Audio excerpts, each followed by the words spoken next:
Hola, ¿qué tal amigos de Sexenio? Estamos con el secretario de Hacienda y Crédito Público, José Antonio Meade, con quien vamos a platicar acerca de su trabajo y de su reciente visita a la ciudad de Puebla.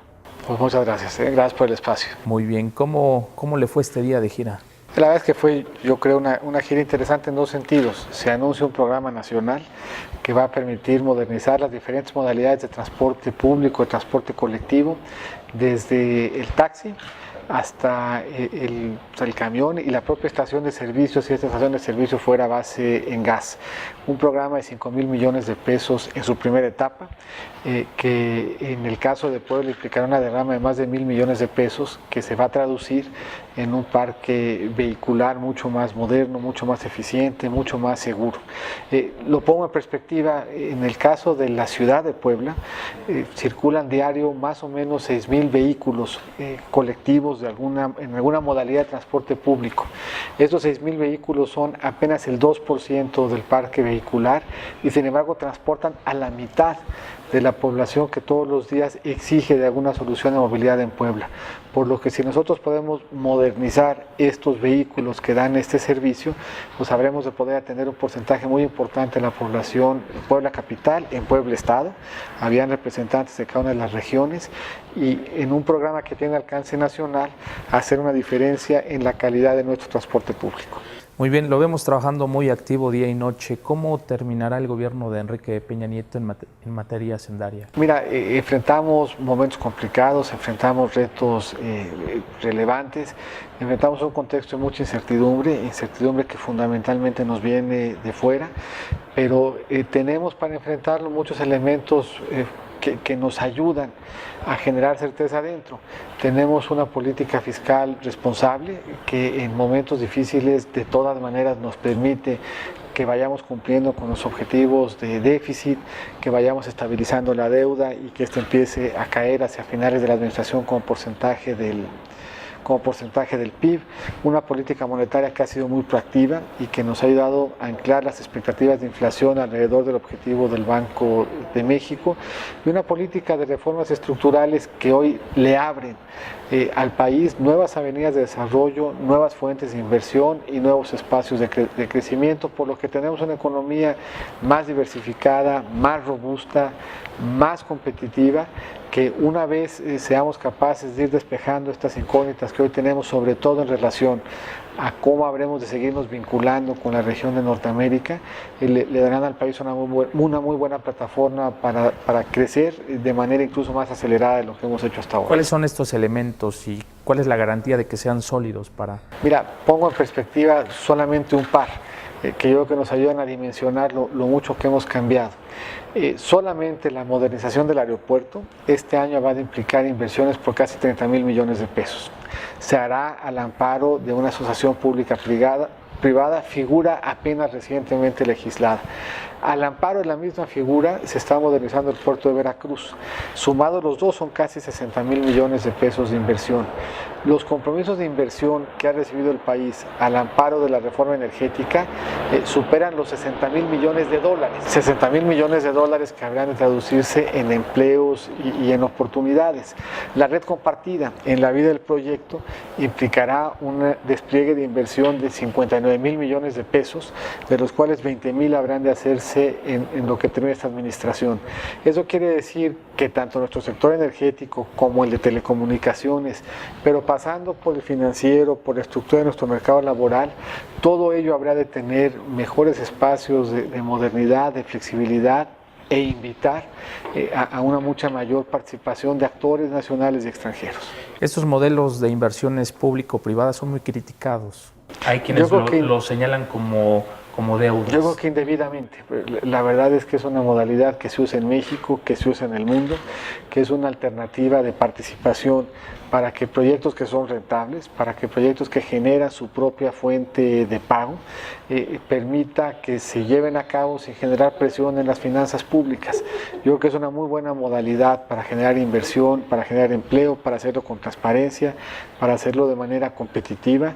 Y en este año y en estos años, en donde enfrentamos limitantes importantes para no presionar nuestras finanzas públicas, es una avenida muy relevante y un instrumento muy potente para seguir detonando proyectos de inversión. Yo creo que es una modalidad que se ha usado bien en muchas entidades, de manera muy notable en el caso de Puebla. Nosotros el día de mañana habremos de anunciar una primer ronda de proyectos al amparo de esta modalidad a nivel federal y nos parece que es una figura que complementa bien las alternativas. ¿Nos puede dar un adelanto de estos proyectos? Bueno, se van a hacer hospitales, carreteras, mantenimientos de carreteras. Tenemos un techo de 30,000 millones de pesos autorizados en el presupuesto y mañana habremos de anunciar que se empiezan a licitar los primeros 14 proyectos. Muy bien, aterrizando el tema al estado de Puebla, vemos que hubo recortes en varios estados. Es un año complicado, como ya bien lo dice.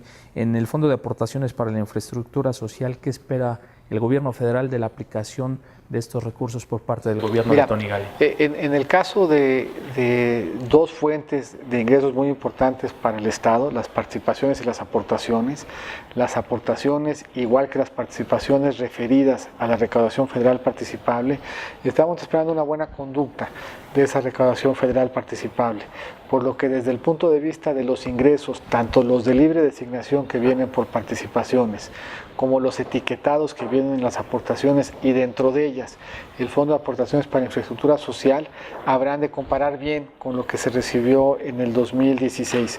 Y lo que esperamos ver en Puebla de ese Fondo de Aportaciones de Infraestructura Social es lo que ya nos hemos acostumbrado a ver en Puebla, que se utilice bien, que se utilice efectivamente para abatir carencias que implican desventaja para quienes la sufren, para abatir carencias en vivienda, para abatir carencias en los servicios que llegan a la vivienda, por lo que esperaríamos que ese recurso se traduzca en más poblanos que tengan agua potable, piso, techo y paredes firmes, que sean espacios o que sean recursos que se traduzcan también en que lleguen a las viviendas drenaje, que llegue electricidad y que tengan así mejores oportunidades de inclusión. En relación a esto, a beneficiar a las familias que menos tienen, usted trabajó en la Secretaría de Desarrollo Social. Hay programas que también impulsó, como las unidades móviles alimentarias. ¿Qué opina de estos programas que van directo a las familias que A mí me parece requieren? que Puebla fue ejemplo, es ejemplo. Nosotros trabajamos de manera muy coordinada con el Estado, de entender cuáles eran las razones profundas de muchas dimensiones que implicaban pobreza y que encontró formas muy creativas de enfrentarlo. Nos coordinamos muy bien cuando estaba yo en Sedesol con el hoy presidente municipal, entonces secretario de Desarrollo Social, con Luis Bank, y la verdad es que juntos desplegamos una estrategia de inclusión puesta en marcha, instruida por el presidente Peña Nieto, a la que Puebla se sumó entusiasta, en donde compartimos experiencias y estamos ciertos que por esa vía fuimos muy asertivos en lograr los resultados que nos estamos proponiendo. Muy bien, recientemente en la CONAGO se creó la Comisión de Energía. En Puebla, el gobernador Tony Gali está por presentar esta comisión estatal con el fin de generar ahorros a los poblanos e iniciar una modernización de esta red.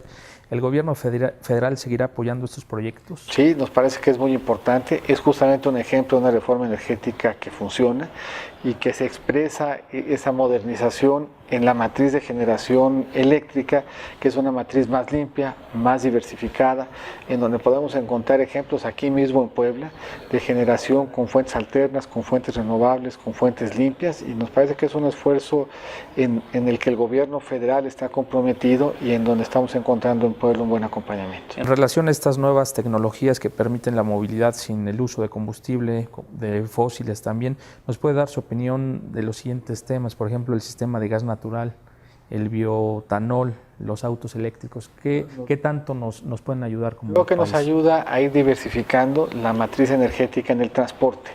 Y yo creo que lo que vayamos haciendo en ese tema todo ayuda. Ayuda el que puede actualizar su taxi para un taxi convencional, pero con un motor más nuevo, más limpio y más eficiente. Ayuda el que lo puede hacer para hacerlo híbrido. Ayuda el que puede transformar su taxi o su camión para que descanse sobre la base de gas natural. Todo ello va sumando en economías y va abonando en favor del medio ambiente, y es parte de lo que se puso en relieve con la política pública que hoy aquí se anuncia. Muy bien, sabemos que tiene mano en el Museo Barroco. Platícanos de esta experiencia. La verdad es que fue el ADN que viene de su familia, ¿no? Fue una iniciativa en donde desde el gobierno federal siempre hemos tenido la posibilidad de apoyar infraestructura carretera, infraestructura hidráulica, de transporte, pero sentíamos que era importante que también tuviéramos capacidad de detonar infraestructura cultural. Encontramos en Puebla un gran socio y en el Museo del Barroco un legado y un ejemplo muy importante de lo que en materia de infraestructura cultural puede hacerse. Es un ícono ya de Puebla. Es un ícono no solamente de Puebla, es una razón para viajar a México y hacer una visita. Lo vemos muy identificado con esta nueva generación de los millennials. Hemos visto sus intervenciones en redes sociales.